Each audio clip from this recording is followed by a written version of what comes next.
Hi, in this video I'm going to color this happy blob eating a warrior, a knight. So these are the crayons I'm going to use today.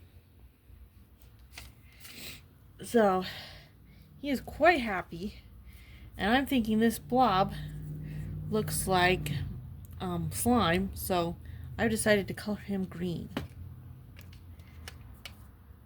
So I'm going to be a little bit extravagant in this photo, in this video, and I'm going to color him with 3 colors here. So, if you're thinking about this artistically, actually, I do need another color. A shape has form and will have highlights and shadows. So, I'm going to put the light above him and in front, which means he's going to have a highlight here, and the darkest area will be over here. So I'm going to add some shadow.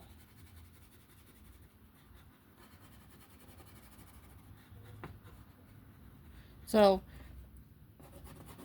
I'm going to go over the whole picture, adding some artificial shadows here.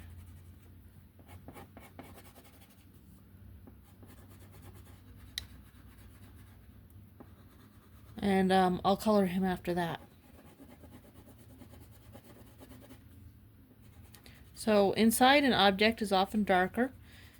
You can probably think that through and understand that one. So I can color colors inside the area on top of the black inside here, the areas that I've darkened. Now, here the edges would be darker because they curl downward.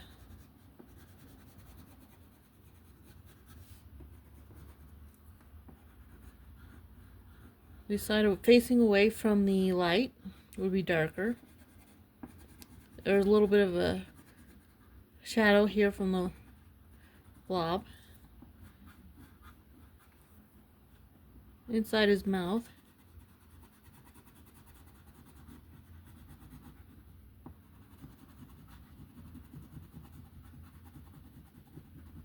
So the deeper and the darker would be.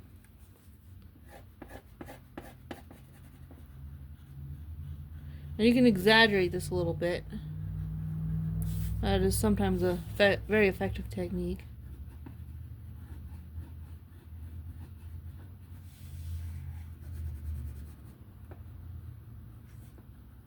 Okay.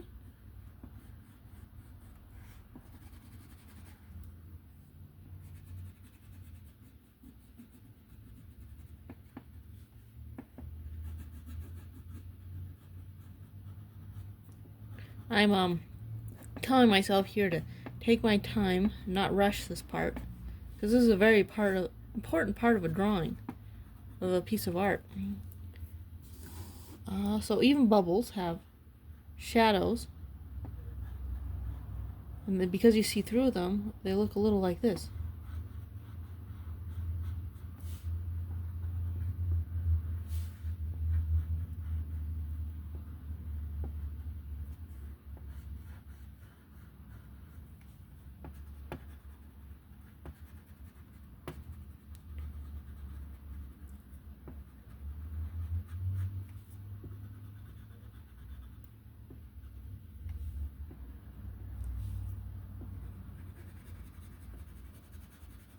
So this side, I'm imagining having a little less light than this side. And another thing to think about is, even though this is a brown box, I imagine, not all colors are pure colors. They're mixed with varying shades of either light or dark.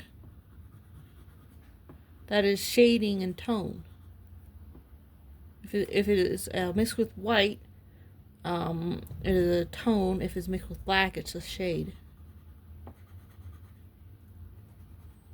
So I'm creating shades here, because when I add the color, they will mix with black. And some of the most powerful artwork in history is very darkly colored, actually. It is shade. So I like to color such that the images really pop out at you. And that is one of the things that shadow does for you. It helps your mind interpret the shape or form. So this blob, I hope you can tell, it has begun to look more three-dimensional, even though it doesn't yet have color.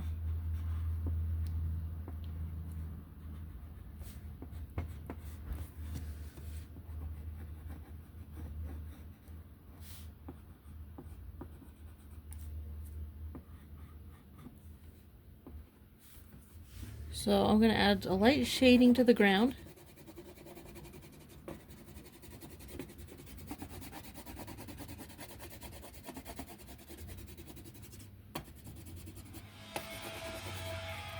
Just a moment, I'm going to pause the video. Hi, I'm back. It was my dad calling. I didn't call my mom this morning. So he's wondering if I'm alright. Oh, something to note is the direction of the strokes that you make. I messed up here, and you can see it looks not quite as good because it was going the wrong direction. So I will... You know what? I'm going to color the sky even with a light shade. It is something you can do. It creates a moodier atmosphere. Sometimes the sky seems darker than at other times.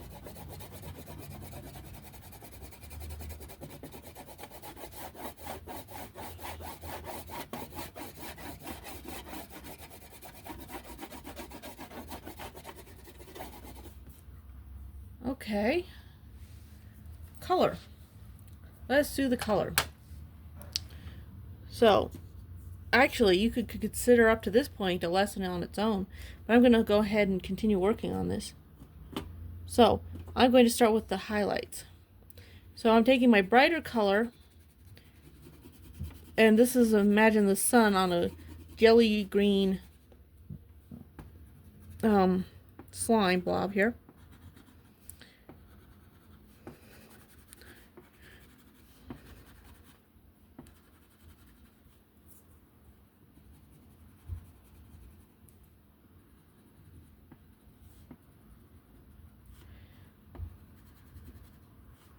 I think yellow might be appropriate for these bubbles. Let's see. We'll see how this turns out when we're done. Okay, so my next color is greenish.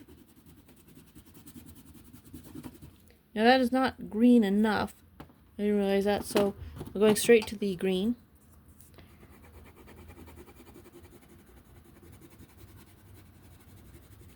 So I'm not going to color this in very heavily because I am actually going to add one more color to this blob here. Now if you notice, it's not rubbing on as much where there's already colors. So you have to consider that when you layer colors. You can only layer so many colors before the paper won't accept any more color.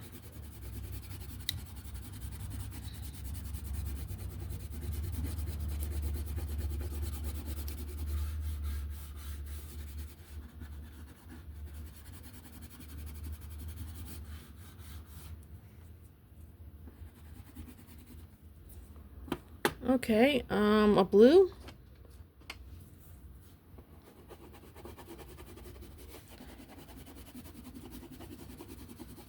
Alright.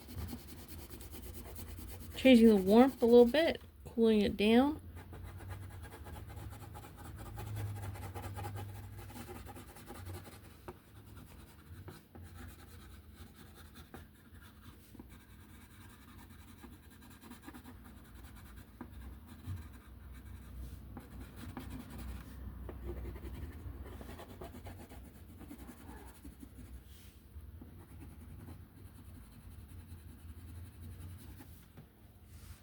Okay, so you see how much effect that adding that blue made to him, but he's still largely green. So I'm gonna call that part done. Oh, I dropped a crayon here. Okay. So, how about light blue for the sky? And I'll come back and do with the inside of him in a minute. So if your mind tires out of thinking about a difficult part of your coloring page, you can shift your attention to coloring a large area like the sky, which is relatively boring. And sometimes it takes a while to do a large area. That didn't take very long. I just gave it a light color. And it gives you a moment to refresh. So brown for the ground.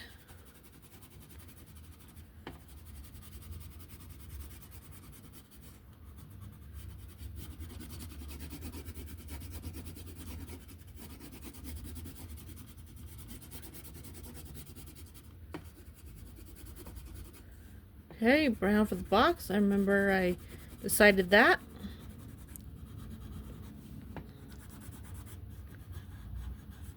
This is an AI generated image, by the way.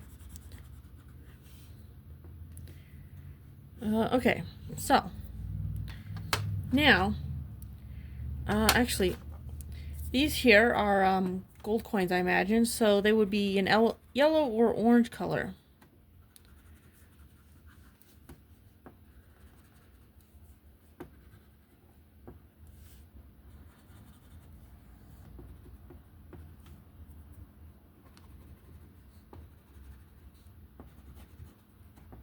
I think I'll do that the same. Alright. Let's see. What part next? Oh. This here looks like a medal. Not really sure what this item here is. But you have to make coloring choices, and you shouldn't leave areas just simply ignored. You can choose to, say, leave this white, but you shouldn't simply ignore the choice of giving it a color if you don't know what it is, because it probably shouldn't be white. It's best to give it consideration.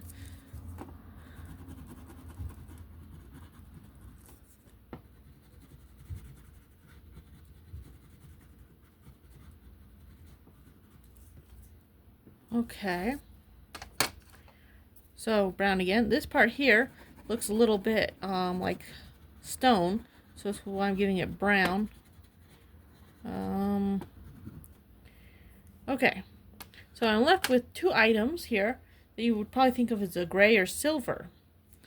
You can't always be perfectly realistic and come away with a desired result. It looks a little bit uncolored, so I'm going to give it a purplish hue. And that helps the piece look finished, is to give it a color, even if it's not a believable color. Pretty much any color is usually better than white, because it'll simply look undone, ignored.